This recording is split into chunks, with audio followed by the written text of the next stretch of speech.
نقلا عن وكالة المغرب العربي للأنباء، فقد أشادت اليابان اليوم الجمعة باعتماد مجلس الأمن التابع للأمم المتحدة للقرار 2797 الصادر في 31 من أكتوبر لسنة 2025، والذي أكد أن حكما ذاتيا حقيقيا تحت السيادة المغربية يمكن أن يشكل أحد أكثر الحلول واقعية وقابلية للتطبيق،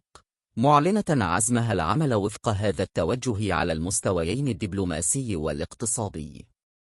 وجاء هذا الموقف ضمن بيان مشترك وقعه وزير الشؤون الخارجية والتعاون الإفريقي والمغاربة المقيمين بالخارج ونظيره الياباني خلال اجتماع عبر تقنية التناظر المرئي بمناسبة الذكرى 70 لإقامة العلاقات الدبلوماسية بين المملكة المغربية واليابان.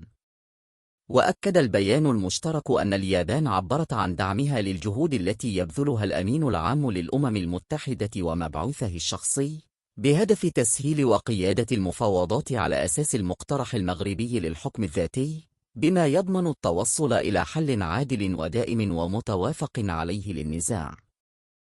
كما دعا الطرف الياباني جميع الأطراف إلى الانخراط في مفاوضات دون شروط مسبقة وعلى أساس مبادرة الحكم الذاتي من أجل التوصل إلى تسوية سياسية نهائية تحظى بقبول متبادل، مع اعتبار أن هذا الخيار يمثل أحد أكثر الحلول واقعية وفعالية. وفي السياق ذاته، أكدت اليابان استعدادها للعمل بشكل مشترك سواء على المستوى الدبلوماسي أو الاقتصادي، مع الأخذ بعين الاعتبار موقفها والتطورات الحالية المرتبطة بالملف.